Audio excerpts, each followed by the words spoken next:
अस्सलाम वालेकुम dear students. बेटा कल जो हमारा लेक्चर था उसमें हमने पेडिग्री के हवाले से कुछ आपको बेसिक चीज़ें समझाने की कोशिश की थी। आज हम पेडिग्री के कुछ एमसीक्यूज़ सॉल्व करते हैं ताकि कल वाली जो बात हमने समझाई थी उसको हम इस अंदाज से देखें कि पेपर में एग्ज़ामिनर आपसे पेडिग्री के सवाल किस तरह से पूछ सकता है। अब ये एमसीक्यू अगर आप इस पर नज़र करें, इसमें लिखा हुआ है कि below is a family tree showing the inheritance of the ability to test a substance. मतलब एक फैमिली का पेडिग्री यहाँ पर बनाया गया है, पेडिग्री ट्री शो किया गया है। इसके अंदर एक कंपाउंड है, वो कंपाउंड कुछ भी हो सकता है, उसका जायका महसूस करने की सलाहियत फैमिली के बाज़ मेंबर्स में है और बाज़ मेंबर में उस कंपाउंड को टेस्ट करने की टेंडेंसी नहीं है। अब इस सिलसिले में कह रहे हैं कि the allele for the ability to test this substance is dominant. अब एक बात आपके सामने आई कि वो जो भी कंपाउंड है उसको टेस्ट करने वाला जो अलील है वो डोमिनेंट अलील है, ठीक है। और वो अलील जिसकी वजह से इंसान उस कंपाउंड का जायका महसूस नहीं कर सकता, यानी वो उस कंपाउंड के लिहाज से वो इंसान टेस्टलेस होता है, तो वो जो टेस्टलेस वाली जो टेंडेंसी है वो जिस अलील की वजह से होती है वो अलील जो है वो रेसेसिव होता है। तो मैं अगर ये कहूँ कि भाई कैपिटल टी ये वो डोमिनेंट अलील है जो टेस्टर्स के लिए हम यूज़ करेंगे, ठीक है, डोमिनेंट अलील है, ठीक है। और स्मॉल टी मैं इस्तेमाल करूँगा नॉन टेस्टर्स के लिए। जहाँ नॉन टेस्टर्स की बात होगी वहाँ स्मॉल टी इस्तेमाल किया जाएगा, जहाँ टेस्टर्स की बात होगी वहाँ पर हम कैपिटल टी इस्तेमाल करेंगे। अच्छा, अब ये बेस हमने देख ली है। अब इसको हम थोड़ा सा क्रॉस की शक्ल में इसको देखते हैं। अब इस पर कह रहे हैं कि पहली जनरेशन आप देखिए, ये फादर का नाम यहाँ पर बताया गया रॉन और मदर का नाम है मैरी, ये फर्स्ट जनरेशन है, ठीक है। अच्छा, ये इसको इग्नोर कर दीजिएगा, ठीक है, जहाँ से तस्वीर ली गई है वहाँ पर ये चीज़ें मौजूद थी। अच्छा, ये फैमिली ट्री है, ये फादर है, ये मदर है। अच्छा, अब ये जो सर्कल है ना, अब ये देखिए ये की दी हुई है इसकी ना, कि इस की के अकॉर्डिंग आपको चीज़ों को समझना है। अगर वो स्क्वायर बनाया जाए जो अंदर से फिल्ड होगा तो ये मेल टेस्टर के लिए, ठीक है, वो मेल जो जायका महसूस कर सकते हैं उनके लिए ये वाला स्क्वायर इस्तेमाल होगा जिसमें ब्लैक कलर भरा हुआ होगा, फिल हुआ होगा। और अगर फीमेल टेस्टर होगी तो सर्कल जो है वो फिल्ड हुआ होगा, जैसे कल मैंने बताया था शेड भी कर सकते हैं, लेकिन यहाँ पर वो उसको पूरा कलर कर दिया इन्होंने। अगर स्क्वायर अनफिल्ड कंडीशन में बनाया जाए तो इसका मतलब है कि ये मेल नॉन टेस्टर है। और अगर सर्कल को बनाया जाए अंदर ब्लैक कलर ना भरा जाए तो ये फीमेल का सिंबल है नॉन टेस्टर के लिए। इसका मतलब ये हुआ कि फादर जो है यानी ये जो स्क्वायर बना हुआ है तो यानी ये जाहिर किया जा रहा है यहाँ पर कि ये नॉन टेस्टर है, ठीक है। फादर को इस क्रॉस के अकॉर्डिंग नॉन टेस्टर बताया गया है।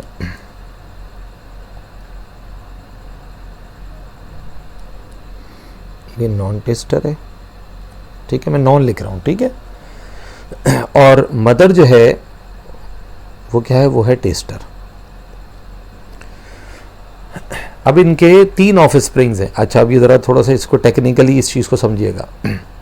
इस फैमिली के ऑफ स्प्रिंग कौन कौन से कंसिडर होंगे, जो इस लाइन से जुड़े हुए होंगे। देखिएगा, ये डॉटर है टेस्टर, ये दूसरी डॉटर है नॉन टेस्टर।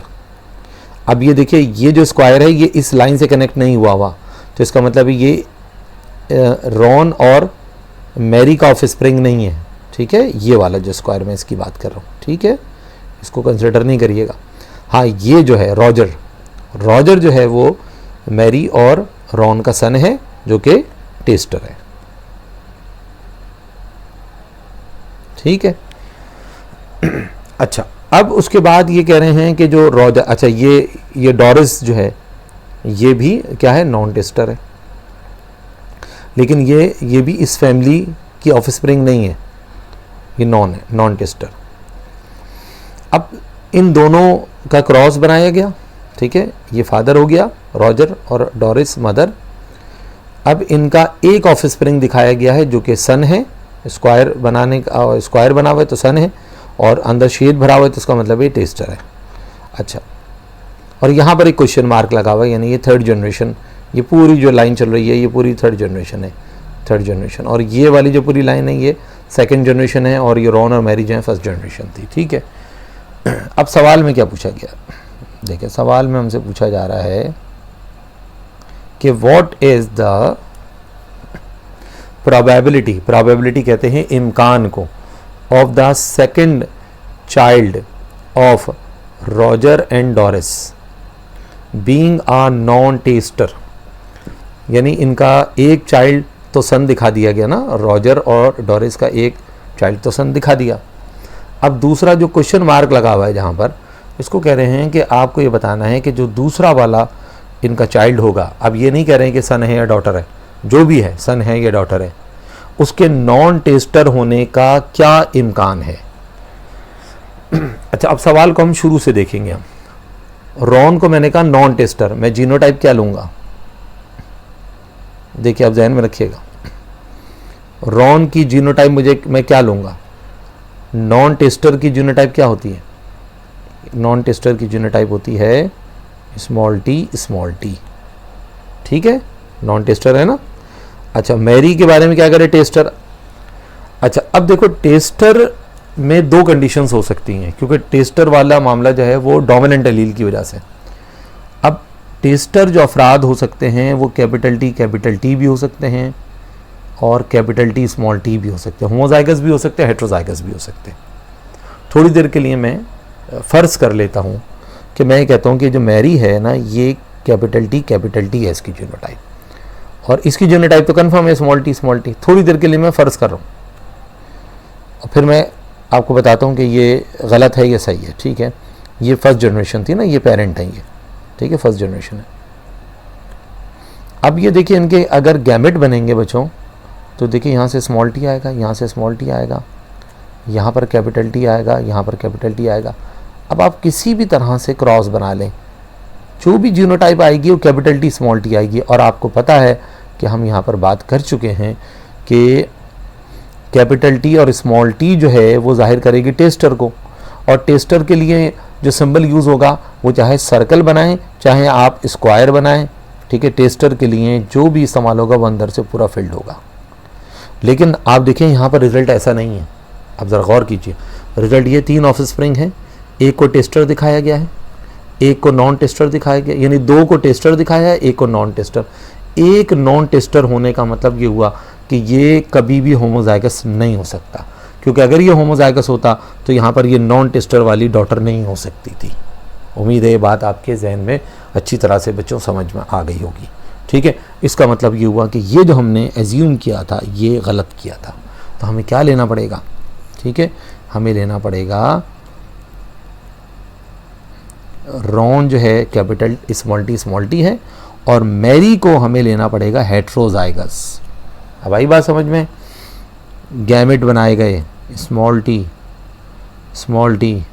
अब देखिए यहाँ पर दोनों रिजल्ट पॉसिबल हैं, ये और ये गैमेट मिलेगा तो capital T small T tester, ये मिलेगा तो स्मॉल टी नॉन टेस्टर। दोनों तरह का रिजल्ट आ रहा है, ठीक है, ये टेस्टर भी आ रहा है और ये नॉन टेस्टर भी आ रहा है, ठीक है। तो इसका मतलब है यहाँ पर जीनोटाइप ये है। अच्छा, अब एक और बात समझे, यहाँ पर इसका मतलब है जो रॉजर है, रॉजर इसकी जीनोटाइप हमारे पास आ चुकी है, ये टेस्टर तो ये है, लेकिन जीनोटाइप कौन सी वाली होगी, ये वाली होगी, कैपिटल टी स्मॉल टी वाली, ठीक है। इसका मतलब ये हुआ रॉजर की जीनोटाइप मैं लिखूंगा कैपिटल टी स्मॉल टी। अच्छा, और तमाम बच्चे मुझे थोड़ा सा जहन पे जोर दे के बताइए कि डोरिस की जीनोटाइप क्या होगी, नॉन टेस्टर है तो जीनोटाइप क्या लेंगे हम, स्मॉल टी, ठीक है। अब इसका मतलब ये हुआ कि एक और क्रॉस बना रहा हूँ मैं, ठीक है। रॉजर की जीनोटाइप है capital T small T, Roger है, ठीक है। ये डोरिस की जीनोटाइप क्या है, स्मॉल टी, क्योंकि इन्हीं पे सवाल पूछा गया है, गैमेट बनाया हमने, कैपिटल टी स्मॉल टी, ये और ये मिले कैपिटल टी स्मॉल टी, ये और ये मिलेंगे कैपिटल टी स्मॉल टी, ये आ गए भाई, रिजल्ट आ गया हमारे पास। ये इसका मतलब है 50% चांस है टेस्टर का और 50% चांस है नॉन टेस्टर का, ठीक है। अब ज़रा देखते हैं हमारे पास ऑप्शन। अच्छा, अब एक और बात समझ लीजिएगा, देखिए 100% को प्रोबेबिलिटी में 1.0 लिखा जाता है, ठीक है। 100% को 1.0, ठीक है। 75% अगर कहीं रिजल्ट होता है तो हम इसको लिखते हैं 0.75, 100 से डिवाइड कर देते हैं, मतलब सिंपल वर्डिंग में मैं कहूँगी जो परसेंटेज की वैल्यू है उसको आप 100 से डिवाइड कर देंगे तो प्रोबेबिलिटी निकल आएगी। 50%, 100 से डिवाइड किया 50 को तो जवाब क्या आएगा 0.5, 25% 0.25, ठीक है। अब ज़रा देखते हैं कि हमारे पास ऑप्शंस क्या हैं बच्चों। हमारे पास जो ऑप्शंस हैं, जी भाई कौन सा ऑप्शन सही हुआ, बिल्कुल सही, ठीक है। कौन सा वाला ऑप्शन सही आ रहा है, 50% चांस है ना, यानी ये पूछा था ना ये है ना नॉन टेस्टर होने का अगले चाइल्ड का क्या चांस है, ठीक है। तो इसका मतलब है कि ये जो चांस है वो है 0.5, ठीक है, समझ में आ गया। अच्छा, अब अगला MCQ हम देखते हैं।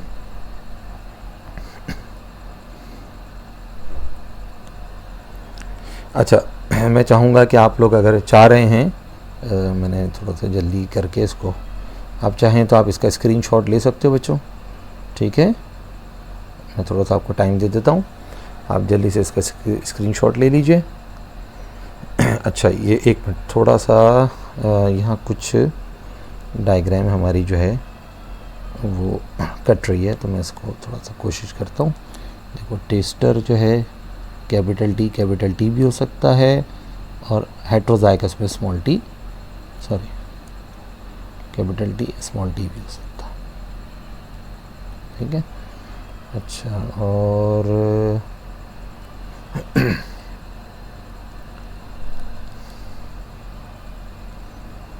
यहाँ तो आ रहा है ये नज़र ना, ठीक है। आप ये स्क्रीनशॉट यहाँ से ले लें, फिर मैं स्क्रीन को थोड़ा सा आपके लिए साइड पे भी कर दूँगा इसको मैं, ठीक है। आप स्क्रीनशॉट इसका भी ले लीजिए, ठीक है। फिर ये ऑप्शंस का भी ले लीजिए स्क्रीनशॉट, ठीक है। ये इसको ऐसे भी ले लीजिए, चलें, ये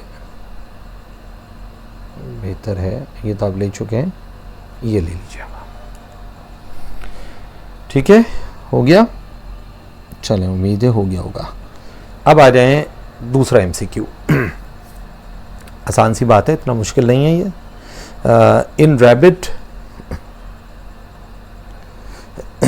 rabbit the allele for black hair is dominant, ठीक है।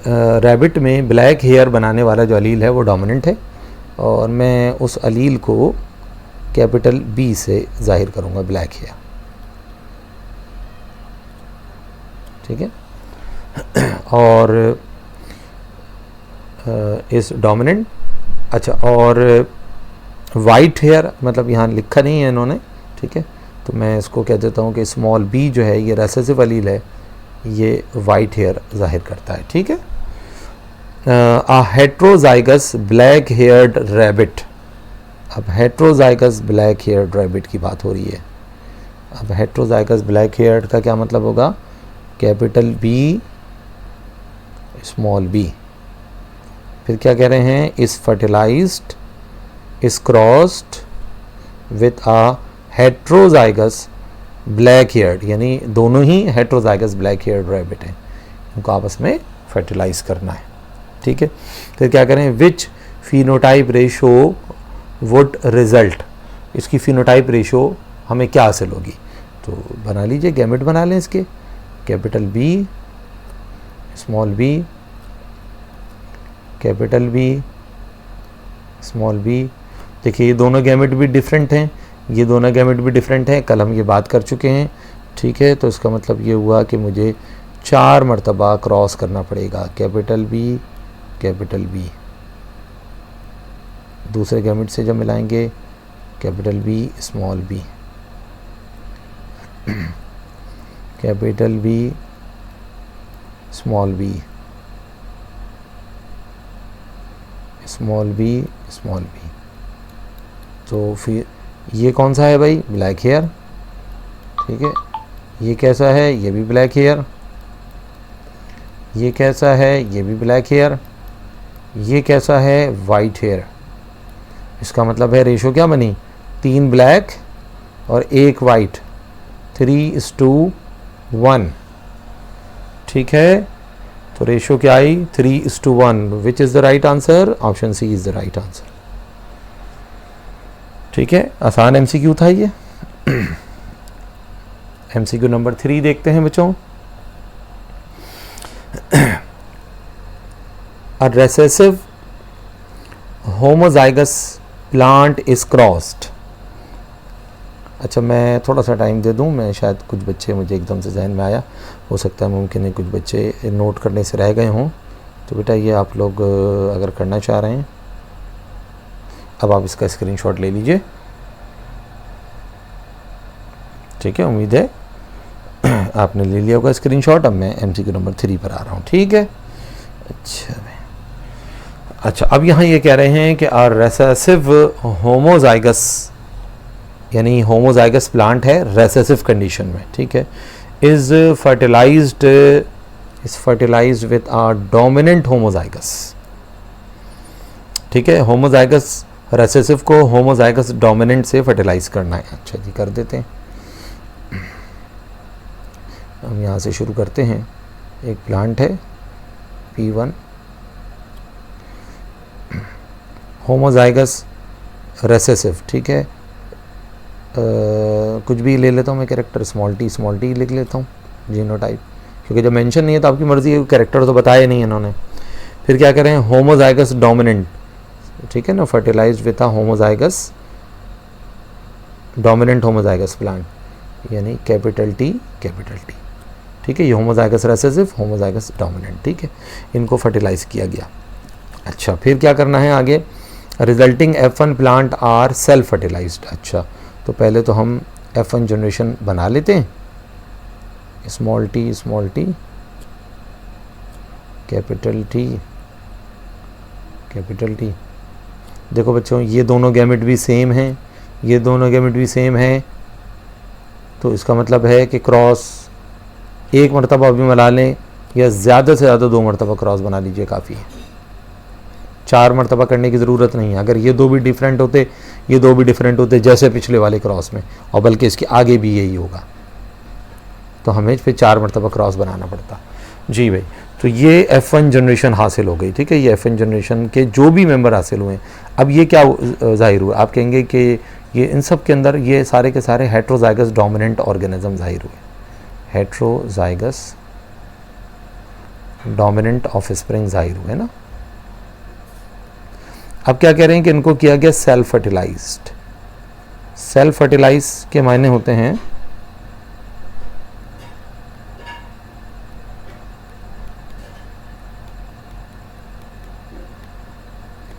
सेल्फ फर्टिलाइज्ड के मायने होते हैं कि हम इसी जैसी जीनोटाइप वाले ऑर्गेनिज्म को आपस में फर्टिलाइज करेंगे, यानी इन दोनों को आपस में फर्टिलाइज करेंगे. P2, capital T small T, ये होता है सेल्फ फर्टिलाइजेशन। F1 जनरेशन के जो ऑफ स्प्रिंग्स हैं वही जीनोटाइप लिख के आपस में क्रॉस कर दें, G2 बनाए जाएंगे, गैमेट्स बनेंगे। ठीक है, तो ये किया जाए, सेल्फ पॉलिनेट किया गया। What will be the phenotypes of the F2 generation. अब F2 जनरेशन की फिनोटाइप बताना है हमें। ये अलग हुआ, ये गैमेट यहाँ बन गया, कैपिटल टी स्मॉल टी। अब बताइए दोनों गैमेट भी डिफरेंट हैं, ये दोनों गैमेट भी डिफरेंट हैं। इसका मतलब ये हुआ कि यहाँ सूरत हाल अलग थी, ये सेम थे, ये भी सेम थे, तो 2 मरतबा किया। लेकिन यहाँ ये भी डिफरेंट हैं, ये भी डिफरेंट हैं, तो क्रॉस कितनी बार होगा? 4 मरतबा फर्टिलाइजेशन होगी। Capital T capital T, capital T small T, capital T small T, small T small T, F2 generation.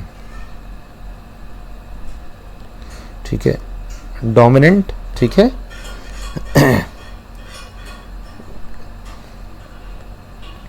यानी इसमें हमें डोमिनेंट कैरेक्टर नज़र आएगा। अच्छा, ये भी डोमिनेंट होगा, DOM लिख रहा हूँ, ठीक है, डोमिनेंट के लिए। ये भी डोमिनेंट कैरेक्टर शो करेगा, ये रेसेसिव कैरेक्टर शो करेगा। ठीक है,